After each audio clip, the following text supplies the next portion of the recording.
नमस्कार दोस्तों, आप सभी का बहुत-बहुत स्वागत है हमारे YouTube channel business education point पर। यदि आप हमारे नोट्स एवं टेस्ट सीरीज ज्वाइन करना चाहती हैं तो आप डिस्क्रिप्शन बॉक्स में जाकर इंस्टामोजो की लिंक से प्राप्त कर सकती हैं। हमारे बहुउपयोगी नोट्स यदि आपको हर विषय की, हर सब्जेक्ट की आप प्राप्त करना चाहें तो प्राप्त कर सकती हैं एवं अलग-अलग विषयों के भी आप प्राप्त करना चाहें तो आप अलग-अलग विषयों के भी प्राप्त कर सकती हैं। जिससे आपको आंसर लिखने का पैटर्न भी ज्ञात हो जाएगा एवं आपको उपयोगी प्रश्नों का आपके पास समावेश भी हो जाएगा। उसी के साथ यदि आप हमारी टेस्ट सीरीज ज्वाइन करना चाहते हैं मुख्य परीक्षा की, तो मुख्य परीक्षा की टेस्ट सीरीज हफ्ते में 2 दिन आयोजित की जाती है।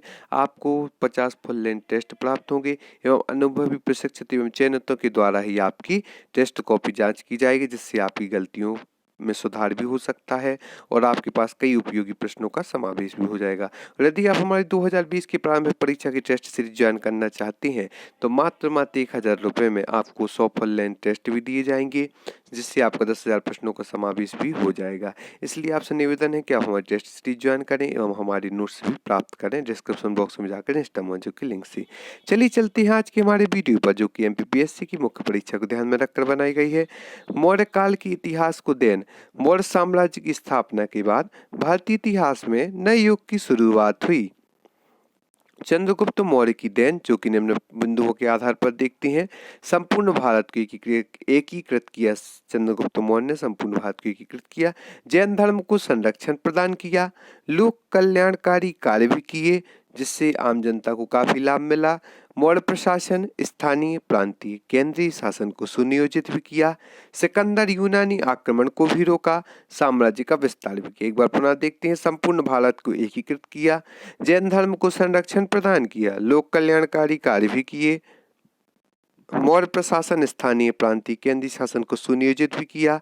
सिकंदर यूनानी आक्रमण को भी रोका। साम्राज्य का विस्तार भी किया।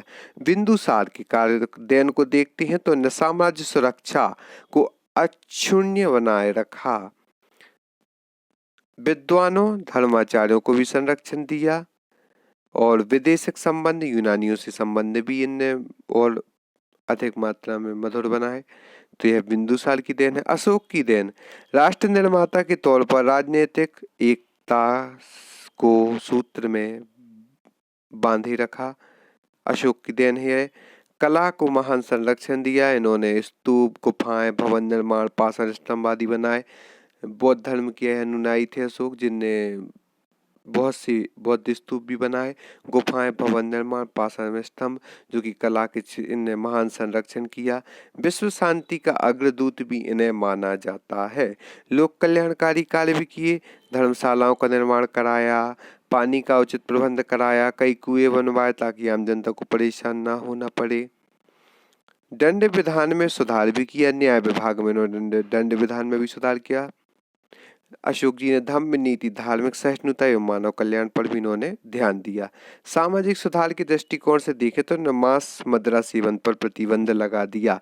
और ऐतिहासिक देन में अशोक के शासन काल में देखा जाए तो इन्होंने अभिलेख, स्तंभ लेख, गुफा लेख, शिलालेख आदि का भी वर्णन मिलता है। मूल्यांकन, मौर्यकालीन इतिहास में उस समय के समाज, सभ्यता, संस्कृति एवं कलाकृतियों का परिचय प्राप्त हुआ एवं वर्तमान समाज के लिए मार्गदर्शक आलेख प्राप्त हुए। इसके पश्चात जो हम देखते हैं, मौर्य साम्राज्य के पतन के कारण। तो मौर्य साम्राज्य के पतन के कारण निम्न है। 4 प्रकार से देखते हैं। ब्राह्मणों की प्रतिक्रिया, ब्राह्मणों में काफी मात्रा में असंतोष था, जिसके कारण भी मौर्य साम्राज्य का पतन हुआ। अशोक की शांति व अहिंसा, अशोक ने शांति व अहिंसा का रास्ता अपना लिया था कलिंग युद्ध के पश्चात, जो कि प्रमुख पतन का कारण है। अयोग्य उत्तराधिकारी, अशोक के पश्चात योग्य उत्तराधिकारी का न होना भी पतन का एक प्रमुख कारण बना। जटिल नौकरशाही भी एक प्रमुख कारण बना।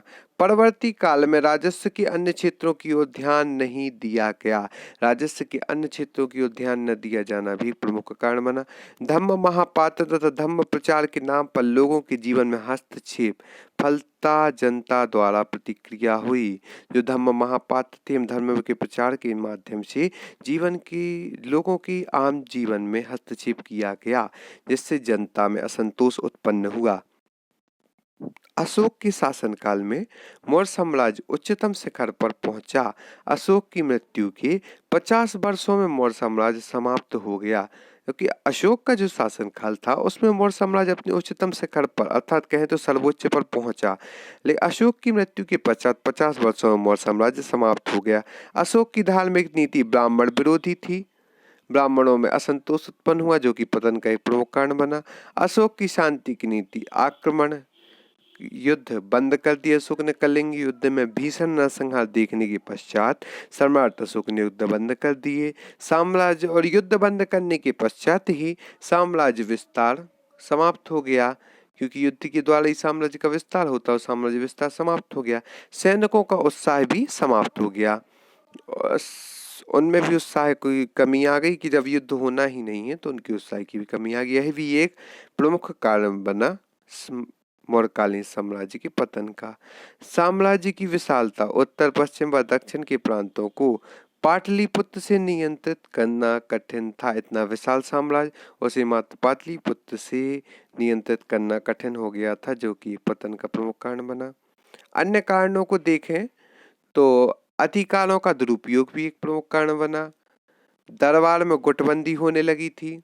विदेशी आक्रमण, यूनानी आक्रमण आदि भी प्रमुख कारण बने। गुप्तचर विभागों का निर्बल हो जाना, राष्ट्रीय एकता का अभाव था, राजकोष की रिक्तता थी, करों में अधिकता थी, करों में अधिकता भी प्रमुख कारण बनी, एवं गृह कलह। एक बार पुनः देखते हैं अन्य कारणों में।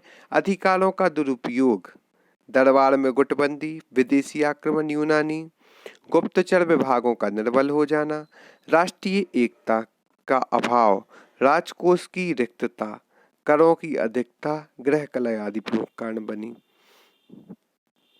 निष्कर्ष, सारे पतन के कारण योग्य उत्तराधिकारियों के अभाव में ही परिलक्षित होते हैं। इसका प्रमुख निष्कर्ष देखने पर, सभी कारणों को देखने पर यह ज्ञात होता है कि अशोक के बाद कोई भी मौर्यकालीन उच्च उत्तराधिकारी की प्राप्ति नहीं हुई, जिसके कारण आदि कारण मिलकर मौर्य साम्राज्य पतन को प्राप्त हो गया।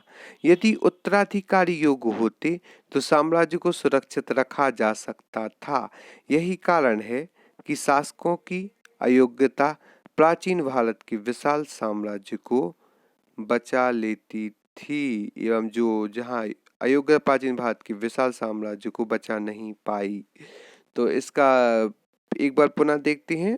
मौर्य साम्राज्य के पतन के कारणों में प्रमुख हैं अशोक की शांति व अहिंसा, जटिल नौकरशाही, अयोग्य उत्तराधिकारी, ब्राह्मणों की प्रतिक्रिया। तो इसमें प्रमुख कारण देखते हैं अयोग्य उत्तराधिकारी थी। परवर्ती काल में राजस्व के अन्य क्षेत्रों की ओर ध्यान नहीं दिया गया था। धर्म महापात्र तथा धर्म के प्रचार के नाम पर लोगों के जीवन में हस्तक्षेप, फलतः जनता द्वारा प्रतिक्रिया हुई।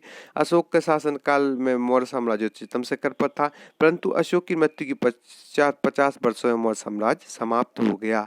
अशोक की शांति नीति, साम्राज्य की विशालता भी एक पतन का कारण बनी। अधिकारों का दुरुपयोग, गृह कलह, करों की अधिकता, राजकोष की रिक्तता, राष्ट्रीय एकता का अभाव, गुप्तचर विभागों का निर्बल हो जाना, विदेशी आक्रमण, यूनानी दरबार में गुटबंदी, अन्य कारणों।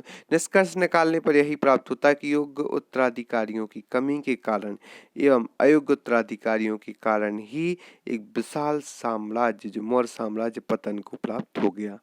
दोस्तों, यदि अभी तक आपने हमारे चैनल को लाइक शेयर सब्सक्राइब नहीं किया है तो आपसे निवेदन है आप हमारे चैनल को लाइक शेयर सब्सक्राइब कर दें।